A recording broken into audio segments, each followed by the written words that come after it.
Attention home buyers! Are you new to the real estate world and looking to make sure you make as minimal mistakes as possible?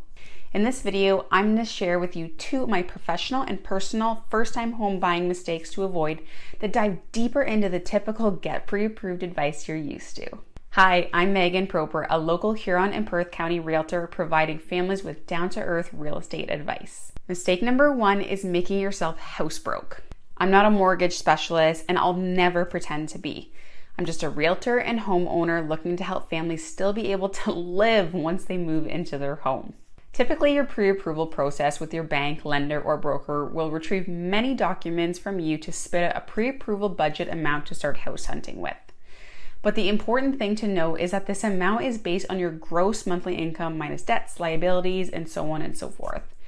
I'm not going to dive deep into this. The point is, from a down-to-earth perspective, your lender isn't looking at what your net income is, factoring in your lifestyle, cash purchases, a list of things you need to buy after the house is in your possession, like lawnmowers, light fixtures, paint, flooring, etc. When I bought my house with Dustin, we purchased just a tiny amount over what I was pre-approved on alone because we knew we didn't want to be house broke. We like to eat out, being that I come from the culinary world. We love to play golf.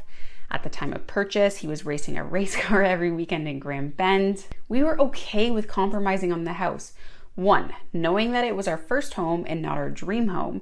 And two, we both agreed that we wanted to be able to still live our lives exactly how we did before the purchase of our home, within reason, of course. My advice to you is yes, go get the approval from your mortgage specialist, but also have the conversation of what you realistically can afford. If this isn't something that your mortgage specialist can assist you with, you can simply sit down with your partner and come up with some rough numbers yourself. Total up your monthly paychecks that actually hit your bank, tally up your bills, food receipts, gym memberships, etc., and see what amount is left over and compare those numbers to your monthly budget from your pre-approval. I think most of you will be intrigued to see the difference in those numbers. Mistake number two is savings. Before you even buy a house, you will be told you need your down payment, closing costs, and so on. But what they don't tell you is that owning a home is much more expensive than just pre-qualifying for the mortgage and closing on the house. Life happens, and it happens at the most unexpected times. And where is that emergency fund when all your money's locked up in your mortgage payment? Make sure you talk to a financial advisor about creating a savings plan on a monthly basis. With the cost of living rising, I know this sounds hard, but you don't have to start high. I always like to relate this back to the basics. Do you get a cup of coffee from Tim's or Starbucks each day? Maybe lunch once a week, or buy that extra chocolate bar waiting in the grocery lineup? Let's add one of those up for the month. $2 a day plus for a coffee times approximately 30 days in a month equals $60. So let's times that by 12 months and now you have $720 saved at the end of the year. Why are house savings so important?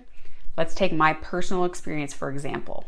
Our furnace was in good working order when we closed on our house, and that same year our furnace decided to die, of course, in the middle of a brutal winter. Where were we gonna just find a few $1,000s out of pocket? Well, we were given advice to save this money at the start of our mortgage, and we pulled from that stash. No stress for monthly payments moving forward, and we had a whole new system put in place right away. Going back to our numbers before, $720 saved each year to go towards unexpected house emergencies, and the advice I was given is that if you got through the year without needing it, you can use some of that to put down extra on your mortgage at the end of the year. Don't you think that you could skip a few of those coffees or unneeded shirts, bags, pizza to save yourself some serious stress down the road? As a disclaimer, I am not a professional mortgage or financial advisor, but again, an average homeowner and realtor looking to give you the down-to-earth facts of owning a home. You can find my contact information in the description below, and I'm looking forward to helping you and your family buy your first home.